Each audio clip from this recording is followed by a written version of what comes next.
Qué bendición pues estar otro día, hermanas. Gracias porque Dios es bueno, ¿verdad? Y de verdad que sus infinitas misericordias son para siempre. Damos gracias al Señor porque siempre está esa presencia fresca del Espíritu Santo y que no siempre, de verdad que tanto anhelamos. Vamos a empezar hoy con el estudio de esta mañana. Seguimos en el libro de Nehemías capítulo 11 y estamos hablando de las personas. Seguimos con los habitantes de Jerusalén. Hemos hablado bastante sobre los sacerdotes. Ahorita estamos hablando, la semana pasada empezamos a hablar sobre los levitas, ¿verdad? Hablamos su origen, hablamos de cómo sus transgresiones y cómo fueron por boca de Jacob su padre, el cual habló unas palabras no muy de bendición, pero que a la larga Dios usa eso para la transformación y el llamado de los levitas, ¿verdad? Ellos iban a ser esparcidos en todo Israel, pero se convirtieron en la herencia de Jehová por su celo, Hubo restitución de Leví por parte de Dios, por su celo y por su corazón fiel a Dios. Vimos eso la semana pasada, vimos las responsabilidades que Dios le había dado a los levitas, ¿verdad? Les dio el privilegio exclusivo de ministrar en su presencia, que solo fue dado a ellos, y para que sirviera de protección a el resto del pueblo de Israel. Dice, para que ningún extraño se acercara al tabernáculo. Ellos eran protectores y guardianes de no solo del tabernáculo, también del testimonio del Señor, ¿verdad? Y la importancia de que ellos fueron purificados, fueron consagrados y ofrecidos a Dios en lugar de todos los primogénitos de Israel, y se convirtieron en la posesión de Jehová, en la herencia de Jehová. E incluso el Señor les dice: ustedes no tendrán herencia porque yo soy su herencia. Entonces los levitas vienen a convertirse en una tribu muy especial para el Señor.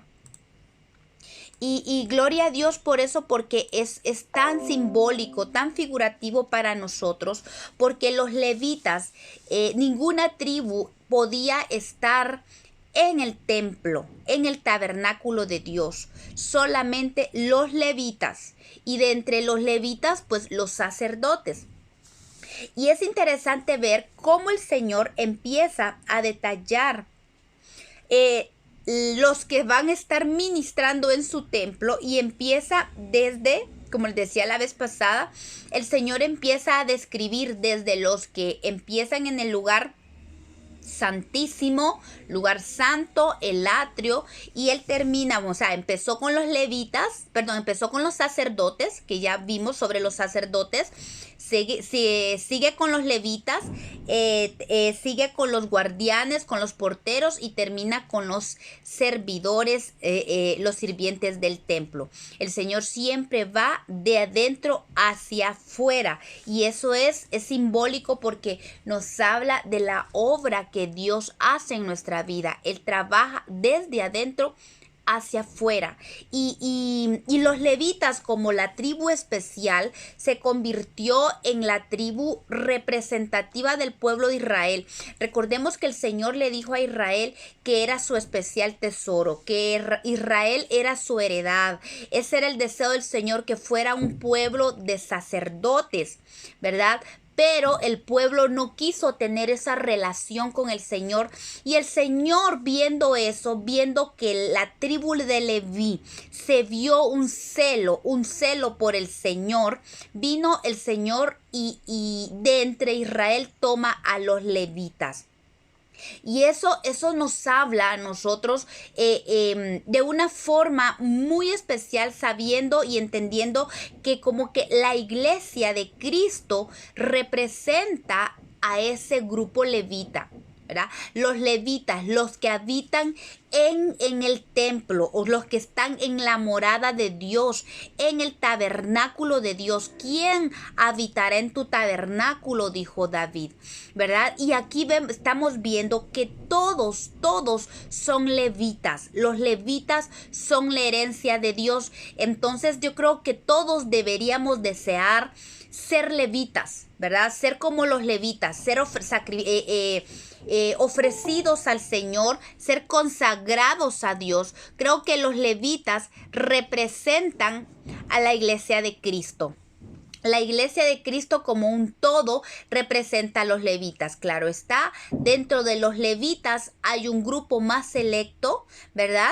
Que son los sacerdotes, que ya vimos que son los que se preparan para ministrar a Dios hasta el lugar santísimo, y esa es la meta. Pero la primer meta como pueblo de Dios es los levitas, ser como los levitas, y de entre los levitas ser escogidos como sacerdotes para ministrar en el lugar santo y en el lugar santísimo, que es el llamado de todo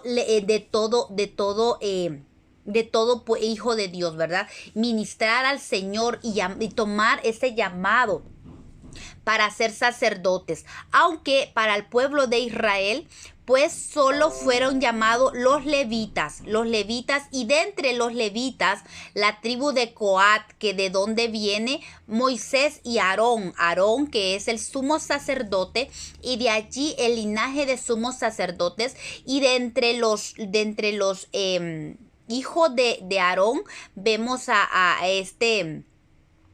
Eleazar, que fue el que tuvo celo por Jehová de entre los hijos de Aarón, ¿verdad? Entonces, las tribus de la tribu de Leví, los hijos de Leví fueron 3. Amén. Los hijos de la tribu de Leví o de Leví fueron 3, fueron Gersón, Coat y Merari. Y los tres, fueron escogidos para ministrar en el tabernáculo de Dios y fueron dedicados al Señor. Cada uno en su lugar, ¿verdad?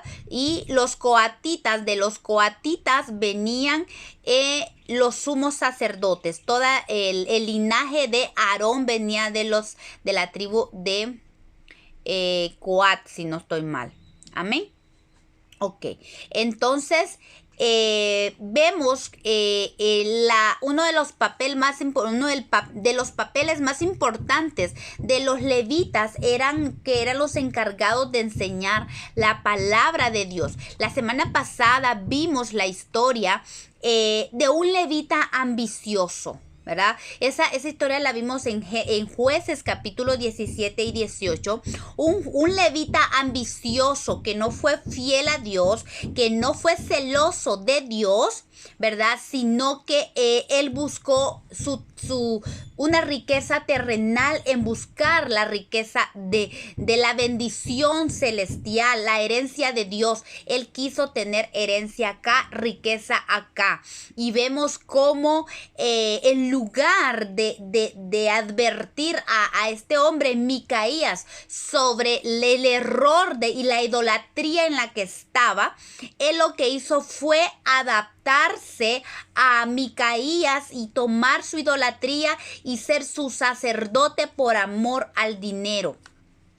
Incluso vemos ahí que llevó a toda la tribu de Dan a seguir y a vivir en ese mismo error, ¿verdad? Entonces los levitas habían sido llamados para enseñar la ley de Dios. En tiempos de los jueces había mezclas tremendas de idolatría.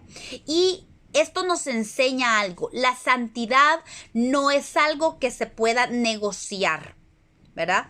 No es negociable.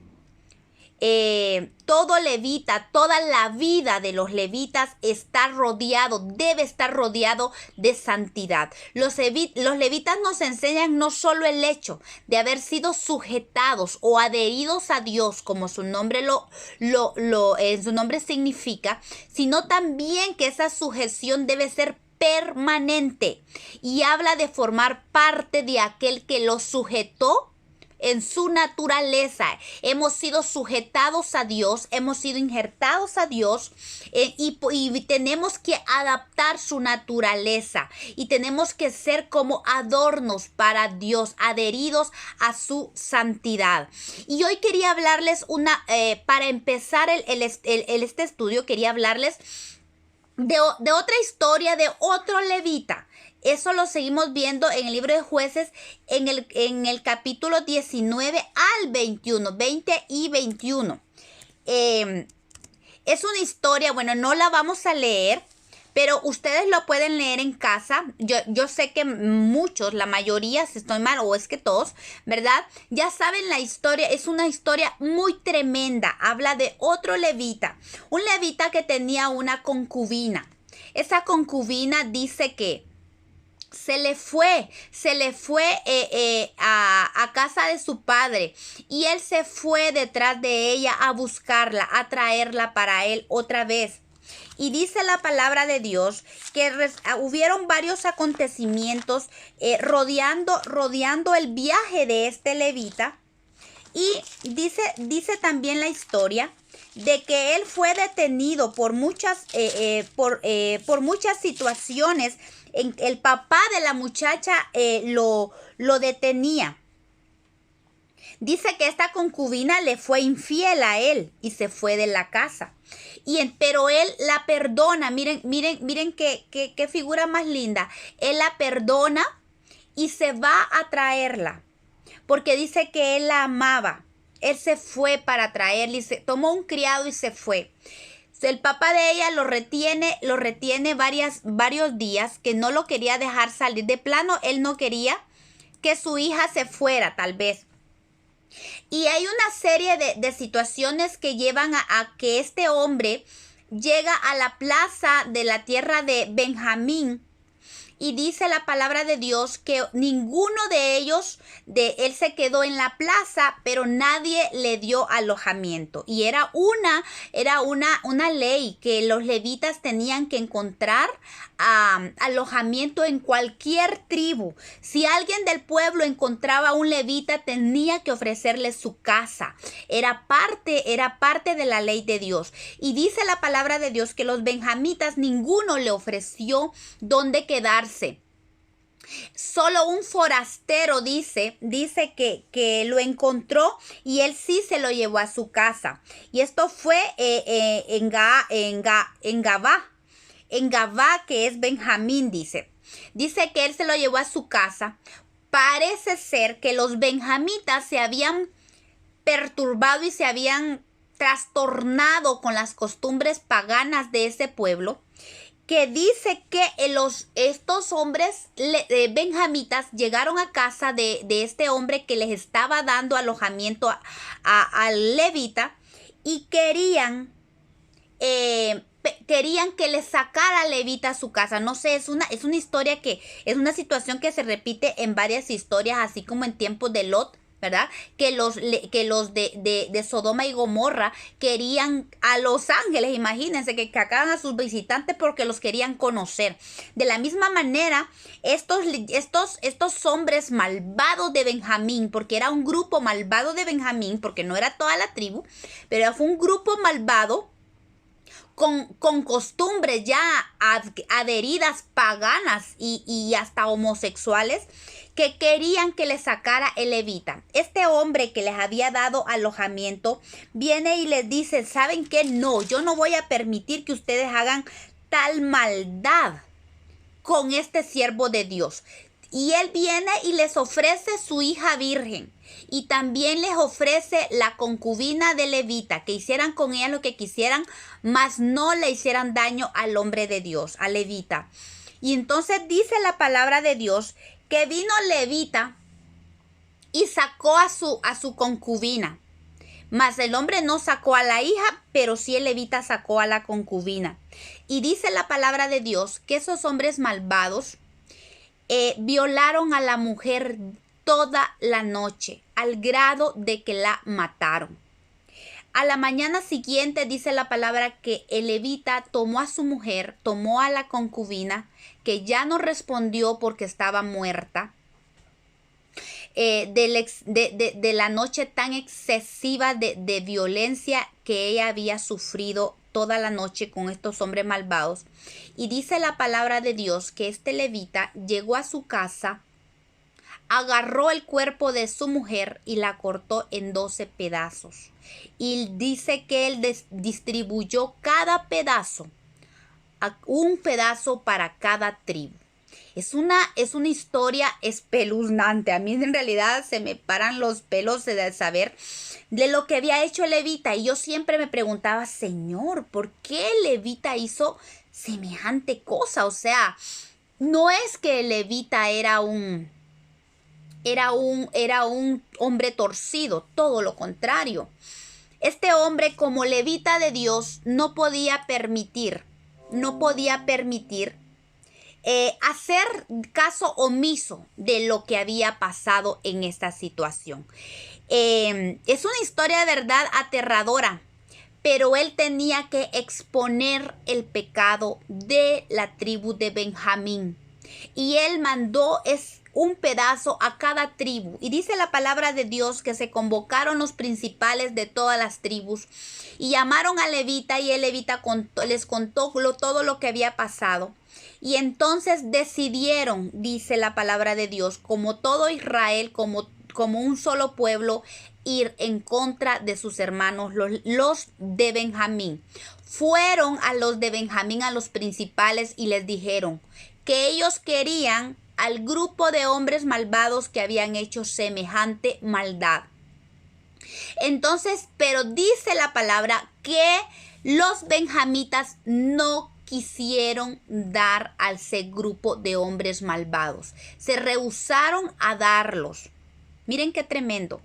Y entonces, ¿qué trajo todo esto? Dice la palabra de Dios que ellos consultaron a Dios, y Dios dice, esto es tremendo, porque Dios mismo los entregó para que fueran destruidos.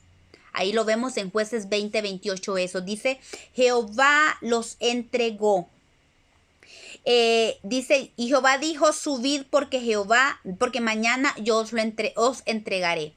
En esta guerra hubieron 3 días. El primero y el segundo día dice la palabra que prevalecieron los benjamitas. Y ellos creyeron que iban a vencer y que no iban a prevalecer, porque los benjamitas eran hombres diestros, eran hombres de guerra. Como hemos visto, ¿verdad? La vez pasada vimos el carácter de los benjamitas.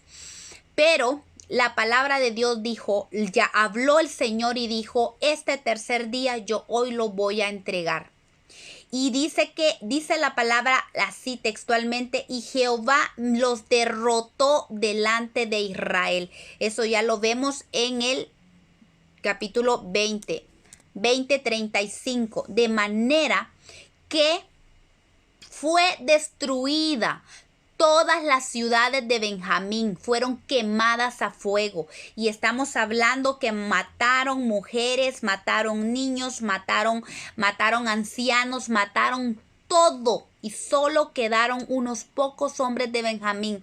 Y dice que en total de los hombres de Benjamín cayeron más de 20,000. Dice que cayeron todos, y todas las ciudades fueron heridas a filo de espadas, hasta las bestias fueron destruidas y quemadas, muertas. Todas las ciudades que hallaban de los benjamitas fueron destruidas. Miren qué tremendo, porque dice la palabra de Dios que esta tribu estuvo a punto de ser exterminada. Pero Dios aún tuvo misericordia y puso misericordia en los hombres de Israel. Y ellos juraron de que ninguno de ellos iban a darle ninguna de sus hijas, porque solo quedaron hombres de Benjamín. Ellos hubieran sido destruidos y exterminados poco a poco si se hubieran ido muertos los hombres, y sin mujeres no hubieran podido sobrevivir como tribu. Y el problema es que ya el pueblo de Israel había dicho que ninguno de ellos iba a darle hijas para mujer de ellos. Pero dice que el pueblo se dolió en su corazón al ver que una tribu hermana de ellos había sido casi exterminada. Y dice que empezaron a revisar entre todas las tribus, porque ellos habían dicho, quien no venga a pelear contra Benjamín va a ser destruido. Y dice la palabra de Dios que cuando empezaron a ver quienes no habían subido contra Benjamín, dice que los de Jabes Galaad no habían subido a pelear contra los benjamitas, y dice que vinieron contra los de Jabes, los destruyeron, pero solo guardaron a las muchachitas que no habían conocido varón. Solo las vírgenes de Jabes dejaron vivas y se las dieron a los de la tribu de Benjamín. Y luego no fueron suficientes.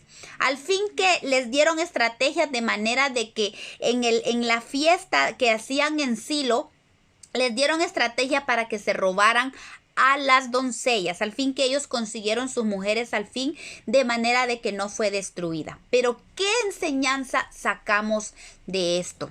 ¿Verdad? Aquí la enseñanza que vemos es que Benjamín no quiso sacar. ¿Por qué le vino su mal?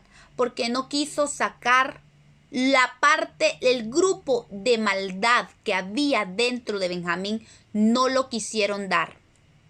El Señor nos enseña en Mateo 5, 29, 30. Por tanto, si tu ojo derecho te es ocasión de caer, sácalo y échalo de ti. Pues es mejor que se te pierda uno de tus miembros y no que todo tu cuerpo sea echado al infierno. Y si tu mano derecha te es ocasión de caer, córtala y échala de ti. Pues mejor te es que se pierda uno de tus miembros y no que todo tu cuerpo sea echado al infierno. Qué importante es que nosotros aprendamos a no resistirnos a la corrección de Dios. Si el Señor hace ver un pecado en nuestra vida, nosotros tenemos que sacarlo, exponerlo al Espíritu para que sea destruido de nosotros. Miren lo que le pasó a Benjamín. Por no querer sacar a ese grupo de hombres, murieron cientos y miles de personas, entre mujeres, porque aquí no se cuenta, solo se cuentan los hombres que murieron en batalla.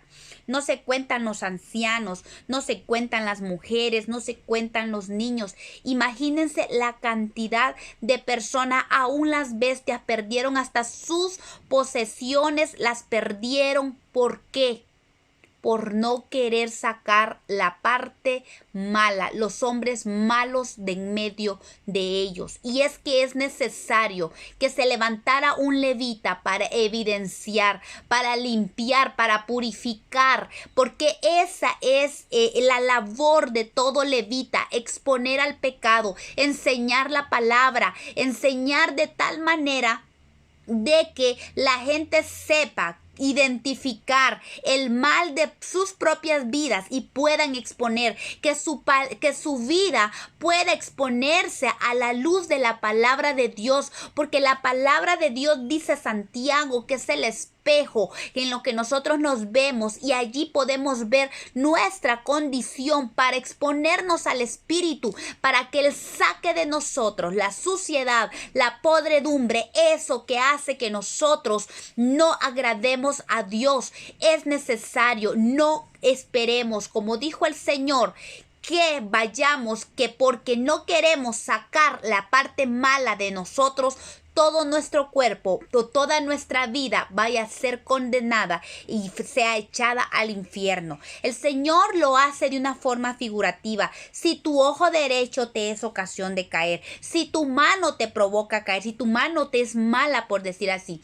Pero esto tenemos que entenderlo. Esto ahora no es que un ojo nos haga caer. Simple y sencillamente, ¿qué estamos viendo? Hay algo que nosotros estamos viendo que nos contamina o que nos hace pecar contra Dios. Tal vez, yo creo que lo hemos dicho muchas veces, de cortar el pecado. El Señor nos sigue hablando por medio de su palabra la importancia de cortar el pecado, cortarlo. Con el pecado no se juega. La santidad no es un juego. La palabra de Dios dice, sin santidad nadie verá al Señor. Es la santidad la que nos capacita para ver al Señor.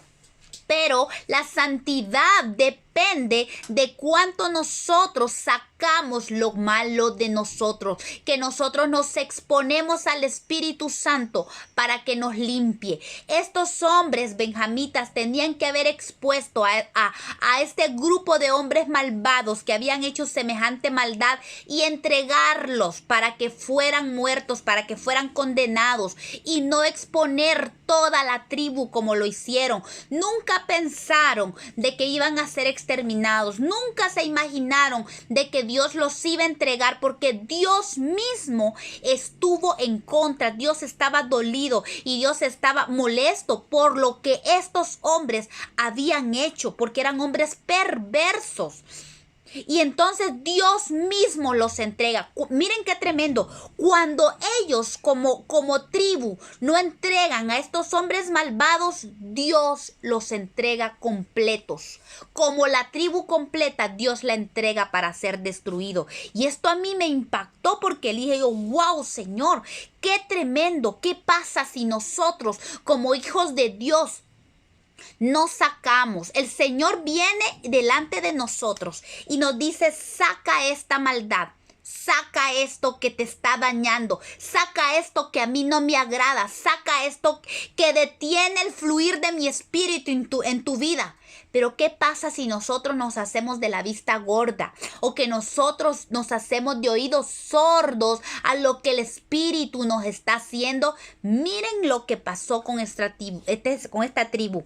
Dios la entregó para ser destruida. Llega un punto que el Señor viene y nos suelta. Yo no sé ustedes, pero yo no quiero eso en mi vida. Yo no quiero que el Señor diga, Dios, Sara, por cuanto te estoy hablando una vez. Y miren, hermanos, Dios no habla una ni dos veces. El Señor a nosotros es tan grande su misericordia que nos habla muchas veces. Saca esto, expone esto, y nos habla por una forma, nos habla por otra, de manera de que nosotros atendamos su voz. Dice el libro de Hebreos, si hoy oyes mi voz, no endurezcas tu corazón delante de mí. Y esto fue lo que pasó. Pero vemos la labor de este levita que estaba comprometido con Dios. Yo me imagino el dolor que este hombre sufrió al tomar el cuerpo de esa mujer que él amaba y partirla él mismo. No sé cómo lo hizo. En este tiempo pues hay sierras eléctricas que digo yo que usan los carniceros para cortar los cuerpos de las reses. Pero en aquel tiempo, ¿cómo lo hizo este hombre? ¿Cómo este hombre partió a esa mujer? Pero era el celo de Dios en él, porque él estaba llamado como levita a evidenciar el pecado y a enseñar la palabra de Dios. Y esto no podía quedarse impune, porque contaminaba al pueblo. Y a pesar de que, como dice en el libro de Jueces, y termina diciendo, en estos días no había rey en Israel, y cada quien hacía lo que bien le parecía.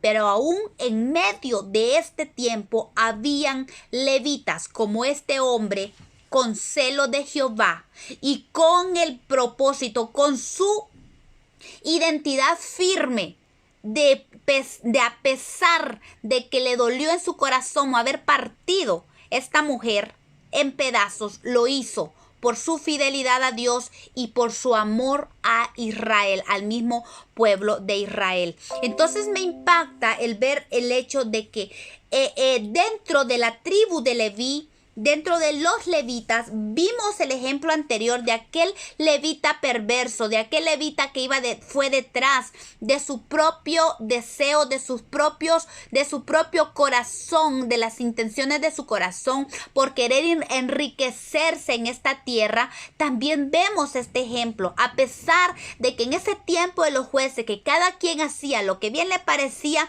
vemos ejemplos de dos levitas, uno corrupto y uno que se mantuvo fiel al Señor y no permitió que el pecado se quedara en Israel. Vemos entonces cómo Dios purificó a Israel de estos hombres malvados en este tiempo de este levita. Y es un ejemplo, una gran enseñanza para nosotros, ¿verdad? Y volviendo entonces al libro de Nehemías, en el capítulo 11, dice la palabra de Dios en el 15 y habla sobre los levitas que trabajaban en el atrio exterior. Y dice, de los levitas, Seraías, hijo de Asuf, hijo de Azricán, hijo de Asabías, hijo de Buni, Sebatai y Josadab, de los principales de los levitas, capataces de la obra exterior de la casa de Dios. Y Metanías, hijo de Micaía, hijo de Sabdi, hijo de Asaf, el principal, el que empezaba las alabanzas y acciones de gracia al tiempo de la oración. Bacbuquías, el segundo entre sus hermanos, y Abda, hijo de Samúa, hijo de Galal, hijo de Jedutún. Todos los levitas de la santa ciudad eran 284. Bueno, de estos levitas aprendemos lo siguiente. Seraías significa Jehová ha oído. Y aquí vemos los nombres, el significado de sus antepasados, de sus padres. Asuf, inteligente, hijo de Azricán, que significa ayudar a un enemigo. Asabías, que significa Jehová considerado. Y Buni, que significa construido. Semaías y sus padres nos enseñan que de los que entran y que deben estar en el atrio, que deberían estar en el atrio, son aquellos que han oído inteligentemente y han obedecido. Recordemos, el atrio es el primer lugar, es el primer paso, es el primer lugar donde se entra al pueblo de Dios. Habíamos hablado que el atrio simboliza la puerta del atrio, es la puerta de las ovejas, de donde entra simbólicamente, es como la puerta de las ovejas, es la puerta de salvación, es el primer lugar donde entran los recién convertidos, los que reciben a Cristo en su corazón. Al primer lugar al que entramos figurativamente al templo de Dios es al atrio, cuando venimos al Señor, cuando hemos oído su voz. Este es el primer paso que todo hijo de Dios da, y ese uno es cuando el Señor viene y da los mandamientos. Él da una instrucción muy importante y dice: oye Israel, oye. El primer llamado de Dios ante sus mandamientos es a oír. Qué importante es oír. Oye, es la demanda de Dios. Y eso es el llamado al Señor, el del Señor al mundo. Oye, entiende la necesidad que tienes de salvación, de venir a Él, de ser salvo. Cuando el hombre oye para su vida y oye y empieza su vida en Cristo, ¿verdad? Ese es el primer paso, oír inteligentemente, porque la inteligencia es... Como yo le decía a Sarita, que desconectada físicamente no estoy, espiritualmente estoy bien unida. Amén, qué bueno, hermano. Ya está de vuelta la hermana Sara. Oh my God, ¿dónde me quedé? Te quedaste en el sacerdocio del cero santo de los levitas. Wow, ¿hace cuánto me fui, hermanas? Ahí te quedaste. ¿Hace cuánto me fui? ¿Ah? ¿Hace cuánto me fui? Ay, unos 5 minutos, digo yo. Oh, no fue mucho, hermana. No, estaba hablando sobre el levita, que tuvo celo de Dios. Sí.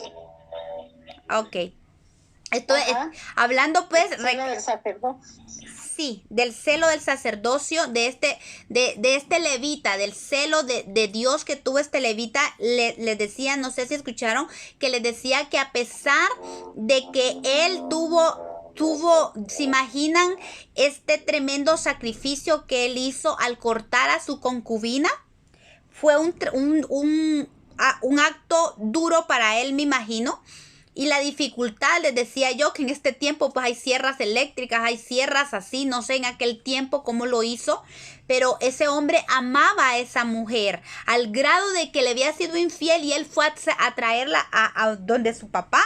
Entonces este hombre amaba, se evidencia que él amaba a esta mujer, pero el celo por Jehová lo hizo hacerlo porque no podía, su llamado, su fidelidad a Dios, no podía dejar impune esta obra tan perversa que habían hecho estos hombres malvados.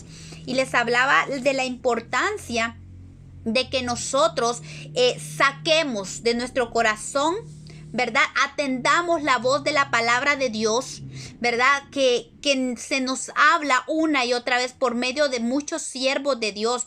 Así como este levita, pues Dios levanta siervos de Dios que enseñan la palabra y que nos enseñan como la palabra como un espejo para que nosotros veamos en nuestro corazón y examinemos nuestro corazón y no seamos renuentes como el grupo, la tribu completa de Benjamín, que no quisieron sacar a este grupo malvado para que fueran enjuiciados y muertos, sino que nosotros seamos sensibles a la voz del Espíritu y nos saquemos eso que el Señor no le agrada y lo expongamos al Espíritu para que el Señor destruya de nuestra vida todo aquello que nos contamina, todo aquello que es perverso, todo aquello que daña nuestro corazón y lo hace perverso delante de Dios, porque el Señor quiere limpiar nuestro corazón, ¿verdad? Entonces les decía que qué importante es que nosotros nos expongamos al Espíritu. Y les comentaba el verso de Mateo que el Señor nos habla al respecto. Bueno, y les decía que continuando pues con Nehemías 11:15, donde hace un listado de los levitas que estaban en el atrio exterior de la casa y de los levitas que se encargaban de la adoración y la alabanza. Y vemos entonces, les decía que Semaías es uno de los que estaba al pie del trabajo del atrio de la casa exterior o del templo, era Semaías, ¿verdad? Su padre era Asub, su padre Azricán y su padre Asabías y el padre de este es Buni. Y cada uno de ellos nos da una enseñanza. Semaías, Jehová ha oído, su padre inteligente. Su siguiente padre dice ayudar a un enemigo. Su siguiente padre significa Jehová considerado. Y Buni significa construido.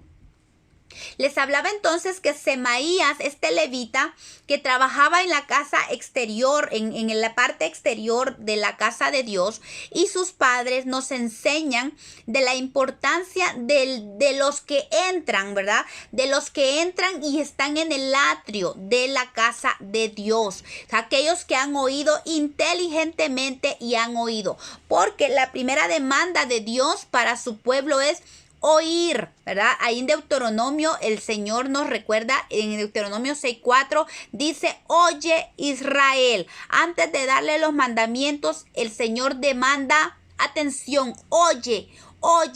Tú que vas por el camino, tú que no conoces al Señor, oye, escucha, sé inteligente y obedece y ven. Así como la sabiduría dice que clama a los simples, vengan a mi reprensión. Entonces, así el Señor sigue hablando. La salvación de Dios está disponible para todo aquel. Pero la primera que nosotros oímos, la primera demanda de Dios a la que nosotros como hijos de Dios acudimos fue a oír y no solo a oír, a estar atento, a prestar atento, porque dice la palabra que la fe viene por el oír y oír la palabra de Dios. Y el Señor mismo dijo, bienaventurados son los que oyen la palabra de Dios y la guardan y la toman para sí para ser salvos. Lo primero es oír. Si recordamos la parábola del sembrador, dice que todos aquellos a los que habla de la parábola, todos oyeron la palabra.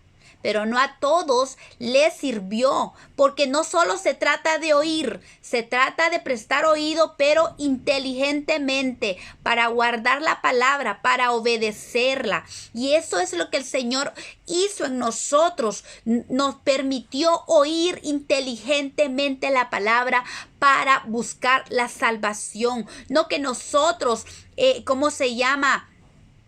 hayamos buscado, el Señor nos buscó a nosotros, pero Dios nos permitió escuchar su voz y pudimos decirle al Señor, aquí estoy, Señor, ¿verdad? Entonces el Señor nos dice que Él, cuando nosotros éramos enemigos de Él en otro tiempo, Él nos dio vida. Juntamente con Cristo nos dio vida por medio de su sangre y nos consideró y nos entremetió y nos entretejió en su reino y comenzó a edificarnos como su templo. Ellos hablan entonces, Semaías y sus padres hablan de la obra redentora de Cristo, de su salvación, de la salvación de Cristo, ¿verdad? Porque ellos están en el atrio, porque el atrio nos habla de la salvación, el atrio nos habla de ser llamados a esta salvación,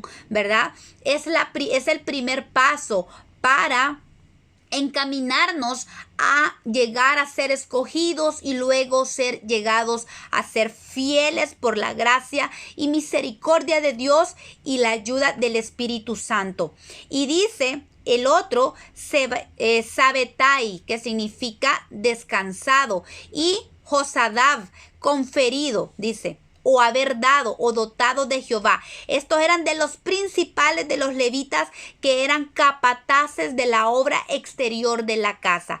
Estos jefes del atrio nos enseñan que Dios trae descanso del pecado y de las cargas de la esclavitud del mundo, y es un regalo de Dios. O sea, el Señor nos ofrece gratuitamente descanso. Él nos da por su gracia. Es un don de Dios, es un regalo de Dios.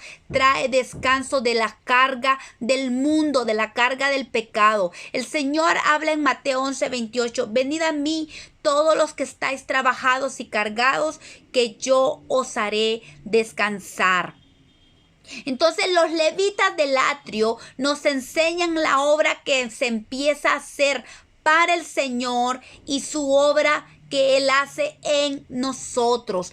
Él empieza a obrar en nosotros y nosotros empezamos a darle al Señor de lo que Él ha puesto en nosotros. Y lo primero que Él trae a nuestra vida es descanso. Y cuando nosotros oímos inteligentemente y obedecemos la palabra y la guardamos, empezamos a caminar y empezamos a crecer para ir más allá, para alcanzar la meta que nosotros tenemos, y es llegar a ser como Cristo. Amén.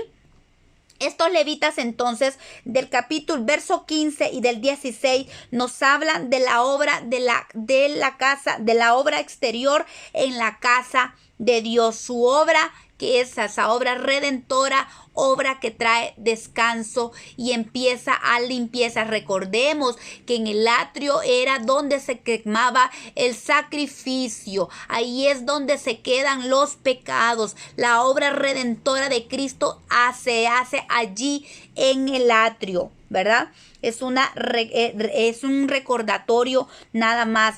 Y luego dice que habían los levitas que se dedicaban a la adoración, y no solo eran adoradores, sino también eran profetas y eran descendientes de Asaf y Jedutún.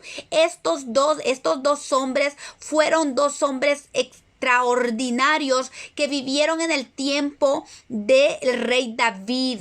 Ellos eran los principales de la alabanza y la adoración. Dice que Matanías, que significa regalo de Dios, era hijo de Micaías, que significa quien como Jehová, hijo de Zabdi, que significa regalo, hijo de Asaf, recolector, que era el principal, el que empezaba las alabanzas, dice, y acción de gracias al tiempo de la oración. Entonces, Matatía y sus padres nos hablan de la bendición de la adoración y la alabanza. Es un gran regalo para nosotros. Nos coloca en el camino hacia el éxito. La alabanza es dirigida a Dios, pero en su sabiduría nosotros somos beneficiados. Recibimos poder para ordenarnos y adoptar una vida de obediencia que agrade a Dios, y como resultado se recibe revelación y entendimiento de la salvación de Dios. Miren qué lindo este Salmo 50:23, que por cierto el Salmo 50 fue escrito por Asaf. Miren, estos que eran descendientes de Asaf.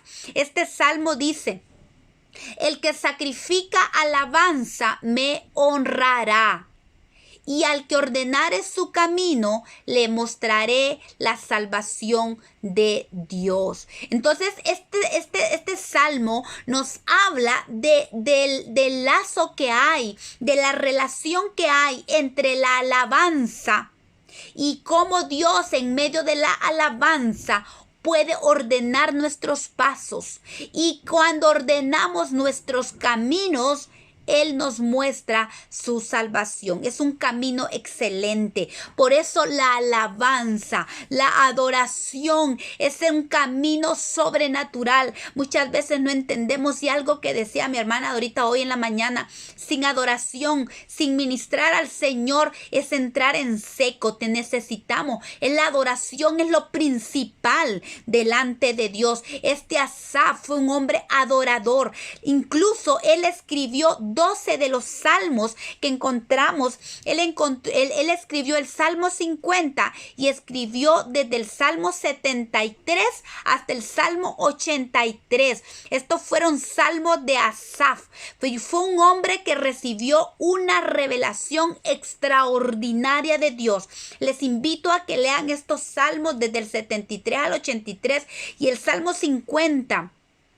Vemos cómo este hombre de Dios recibió una revelación tremenda de Dios. Ahí vemos expresiones como que Dios partió los montes, Dios hizo grandes maravillas. Recibió unas revelaciones poderosas de parte de Dios que no podríamos, que en otros salmos no se ven. Se ve la profundidad de este hombre en la búsqueda de Dios, un hombre adorador. Y Asaf significa recolector. Este hombre buscaba de Dios, buscaba en su secreto, buscaba su revelación. Él quería juntar, él quería recoger toda la revelación que Dios pudiera darle, porque era un adorador que amaba a Dios. Era el principal en tiempo de David, y sus descendientes fueron también principales en la casa de Dios ya en el tiempo de Nehemías, y ellos también ejemplifican o figuran a aquellos que aman a Dios a través de la adoración, que son adoradores, que buscan a Dios en espíritu y en verdad. Recordemos que son los adoradores que el Padre anda buscando, adoradores que lo amen, que lo busquen, pero solo en espíritu y en verdad. Entonces, qué importante es que nosotros entendamos, que querramos ser adoradores, que adoren al Padre en espíritu y en verdad.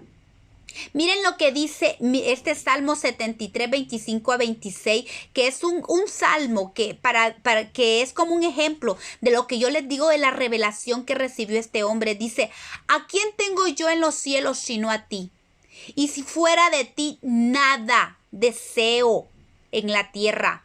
Mi carne y mi corazón desfallecen, mas la roca de mi corazón y mi porción es Dios para siempre. Vean el corazón de este hombre Asaf y cómo el que él tuviera un corazón que amara a Dios, que se desesperara, que desfalleciera por Dios, fue una gran bendición para él y sus descendientes. Vean la bendición de Dios. Dice cómo nos seguirán, nos sigue la bendición cuando nosotros amamos a Dios y somos adoradores. Y vemos esto, que esto es dado a los levitas. Asaf era un levita y vemos que este Asaf, un hombre impresionante, de verdad que si tomáramos su vida y empezáramos a ver cómo él transmite su corazón y su espíritu en estos salmos, vamos a ver el extraordinario hombre de Dios que era y cómo él selló este amor en sus descendientes, cómo él heredó la unción que él tenía a sus descendientes, y vamos a verlo ahorita más adelante. También dice que Bacbuquías era otro adorador, pero su nombre significa intercesión y súplica. Pero vemos algo muy interesante aquí, que este Bacbuquías era, dice, el segundo entre sus hermanos. Entonces, Bacbuquías, que representa la intercesión en medio de la oración y adoración, era el segundo, figurativamente enseñándonos que antes de la intercesión tiene que ir la adoración y la alabanza. No podemos venir al Señor de una intercediendo. Tenemos que venir. Si nos damos cuenta, Bacbuquías era segundo. Primero era Asaf. Asaf era el principal, ¿verdad? El descendiente de Asaf era el principal. Matanías era el principal. Él empezaba la alabanza, las acciones de gracia, la adoración. Y después seguía Bacbuquías. Él empezaba con la intercesión. Esto es una enseñanza muy linda. Y lo vemos reflejada en la oración que el Señor Jesús nos enseña. Que se debe entrar con acciones de gracias, con adoración y luego la intercesión, ¿verdad? Entonces es una figura preciosa para que nos enseña a nosotros cómo venir al Señor. Muchas veces venimos tan cargados al Señor que lo primero que nosotros venimos es a derramarnos delante de Dios y a llorar y a exponer nuestro corazón y a decirle: Señor, me duele, Señor, mira lo que está pasando, mira esto, mira lo otro, mira mi situación, mira mi enfermedad, mira mi dolor. Y se nos olvida adorar y se nos olvida alabar, que es lo primero, es lo principal, adorar a Dios. Y luego viene la intercesión y la súplica, porque esto significa Bacbuquías: intercesión, súplica, oración.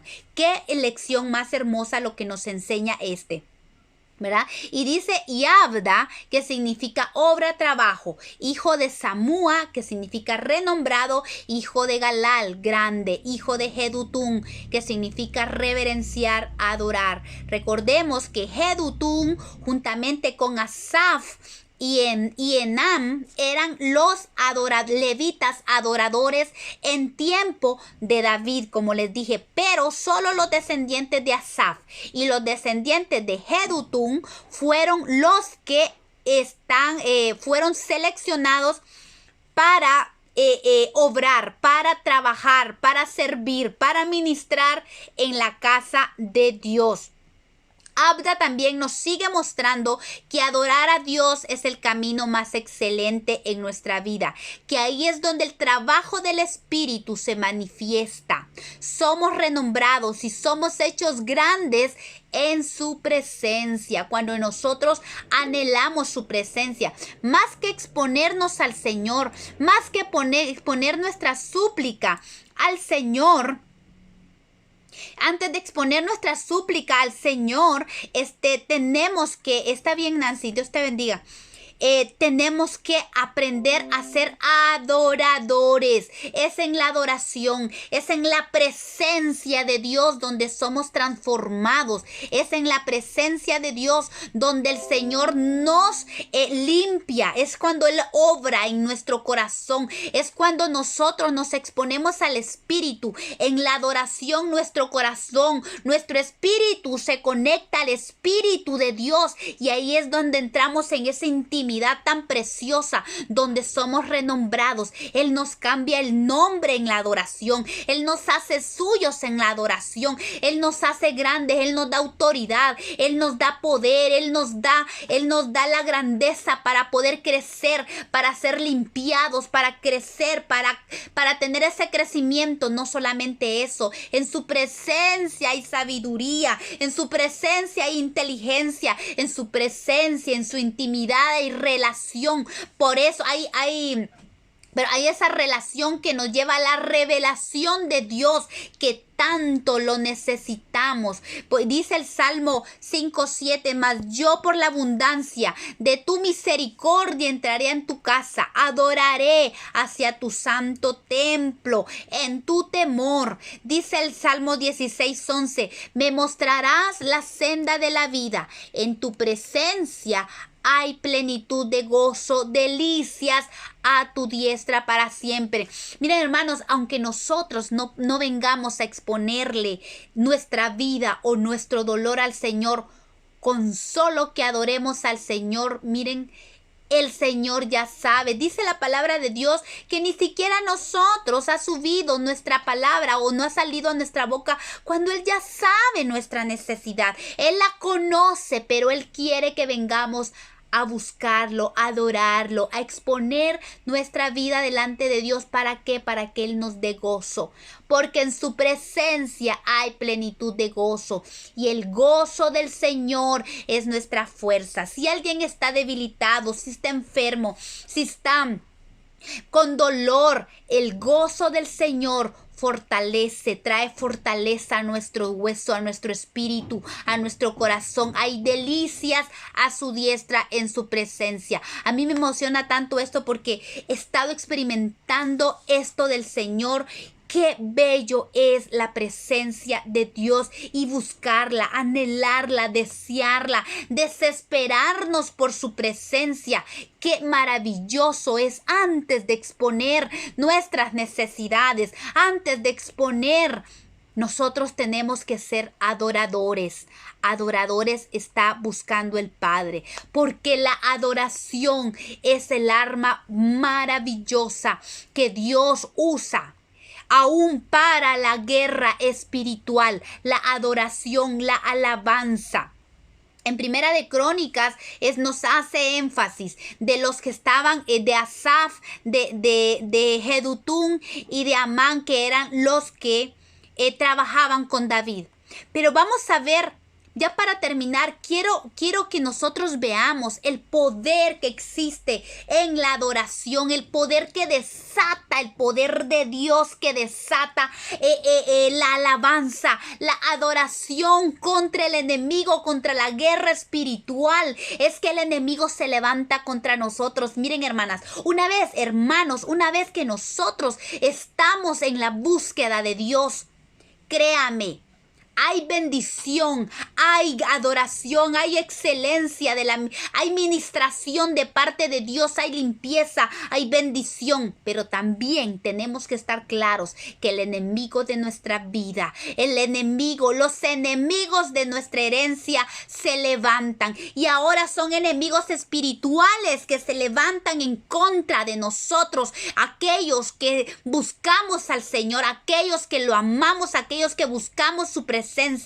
Y en tiempos del rey Josafat vemos una historia maravillosa que nos encanta. A mí me fascina esta historia. En Segunda de Crónicas, capítulo 20, verso 1 al 30, leemos la historia y les animo, mis hermanos, que no se queden. Aquí son historias muy grandes que no puedo leerlas acá. Pero aquí está la cita para que ustedes tomen su tiempo y se gocen leyendo estas historias tan bellas, tanto como la de Jueces, como esta de Segunda de Crónicas, capítulo 20. Esta historia, vemos cómo Dios desata un ejército, desata poder en medio de la alabanza y la adoración. Y este pueblo no tuvo necesidad de meter sus manos en la guerra. Dios mismo peleó. Pero ¿saben qué? Dios usa a otro levita descendiente de Asaf.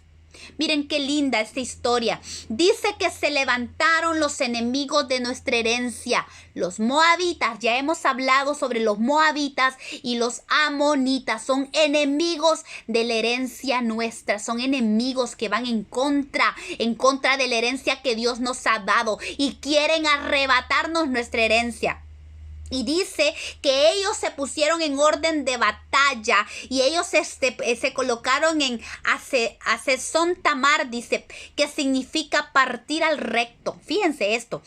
Interesante porque la palabra de Dios en Segunda de Crónicas, cuando empieza a hablar de esta historia, dice, pasadas estas cosas, ¿qué había pasado antes de esto? En el verso 19 vemos cómo Josafat, un hombre temeroso de Dios, un hombre que amaba a Dios, un hombre que estableció la ley de Jehová, dice que le estableció a los levitas, a los sacerdotes, puso jueces en todo Israel, de manera que juzgaran al pueblo, que enseñaran al pueblo la palabra, y les mandó temor de Jehová, y les dijo que tuvieran temor, porque que enseñaran la palabra tal como Dios la enseñaba, y que no permitieran sobornos, que no permitieran, que fueran rectos delante de Jehová. Dice la palabra de Dios que Josafat estableció sobre todo Judá, sobre todo Judá, hombres que tuvieran temor de Jehová, levitas, sacerdotes que enseñaran la palabra de Dios.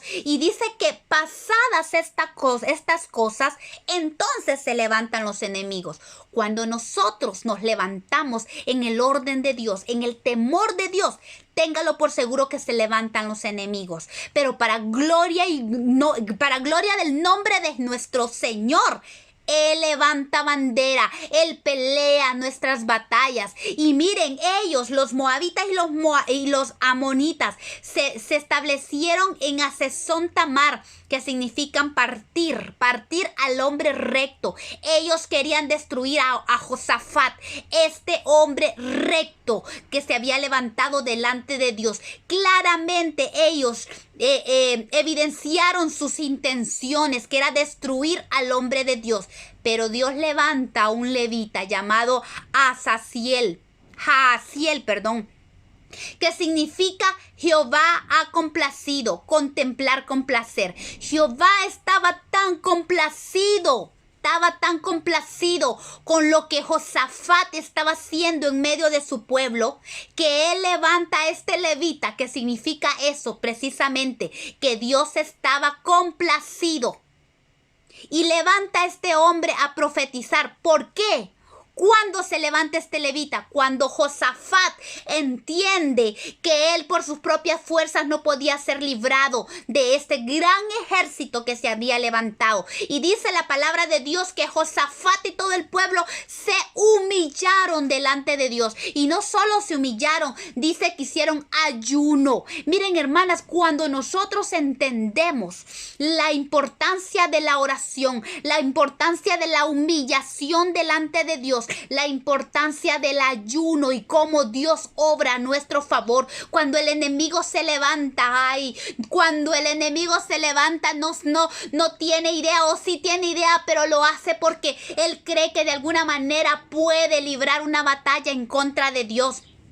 Pero no, Él se va, el Señor se levanta a favor nuestro, gloria a su nombre. Él se levanta y pelea nuestras batallas. Cuando nosotros nos presentamos con un corazón contrito y humillado, Él habla a través de su palabra. Levanta levitas, un hombre que dice que su nombre significa Jehová está complacido. Jehová había recibido con agrado esa adoración de Josafat, esa oración del pueblo, ese ayuno, ese sacrificio que había hecho el pueblo como un solo hombre. Hombres, mujeres, ancianos, niños y hasta de pecho ayunaron delante de Dios. Y Dios estaba tan complacido, dice la palabra de Dios, que vino el Señor y dice lo siguiente. Segunda de Crónicas 20, 14 al 17 habla y dice: y estaba allí Jaasiel, hijo de Zacarías, hijo de Benaía, hijo de Jehiel, hijo de Matanías, levita de los hijos ¿de quién?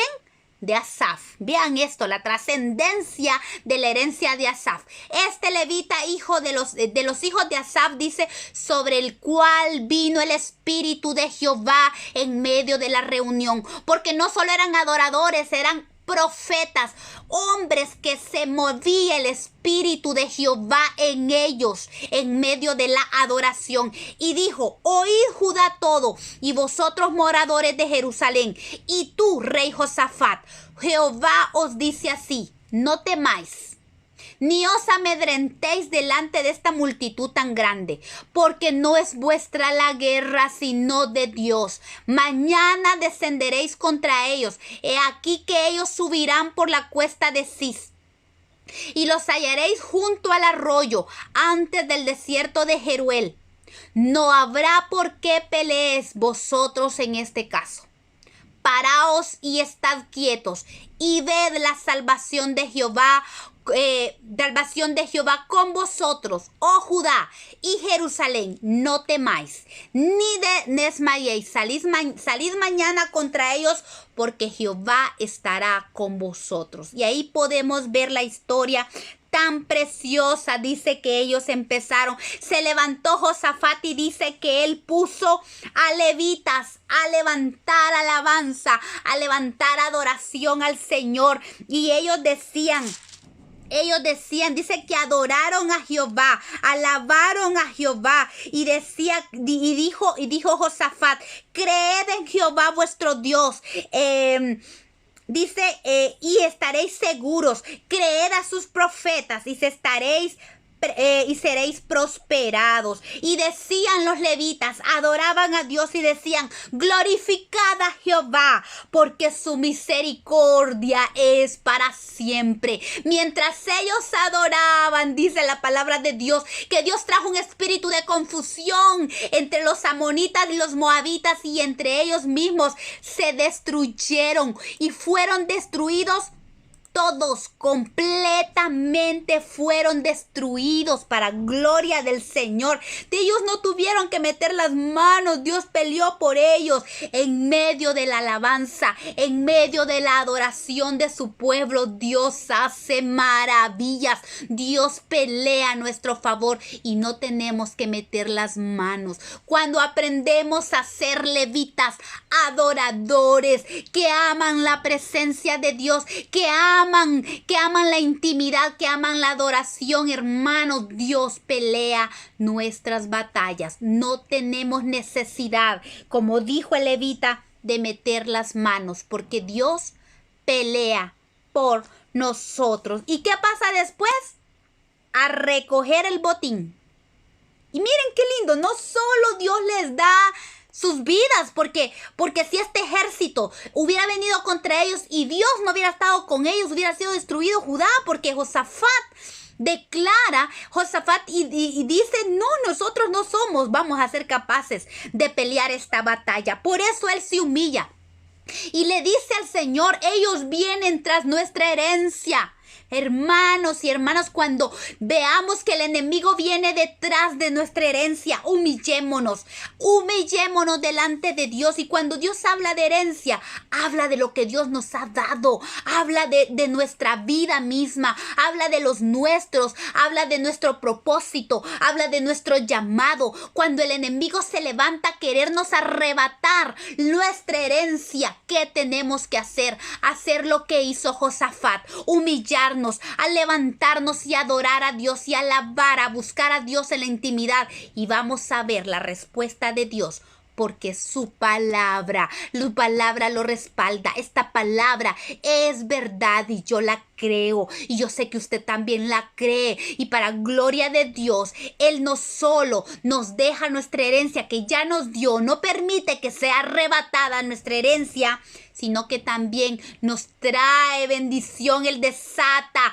las ventanas de los cielos en bendición para nosotros. Si estamos dispuestos, como dijo Josafat, a creerle a Jehová, porque Él dice: creed a Jehová, creed a sus profetas y seréis prosperados. Para gloria de Dios, dice que ellos tardaron un día en recoger el botín de todo lo que había quedado, y regresaron, ¿qué? Con gozo. Fue día de gozo, fue día de adoración, porque eso es lo que trae el Señor: gozo a nuestra vida. Aquellos que le aman, aquellos que le buscan, aquellos que se identifican y dicen: yo soy levita. Yo soy un levita y no me voy a quedar en el atrio, porque no voy a ser de los levitas que se quedan en el atrio. Yo voy a ser de los levitas que pasan y son llamados para ser sacerdotes, porque nuestro llamado no solo es para ser levitas, es para ser sacerdotes y ministrar al Señor en el lugar santo y en el lugar santísimo. Gloria al Señor por su palabra. Amén. Aleluya.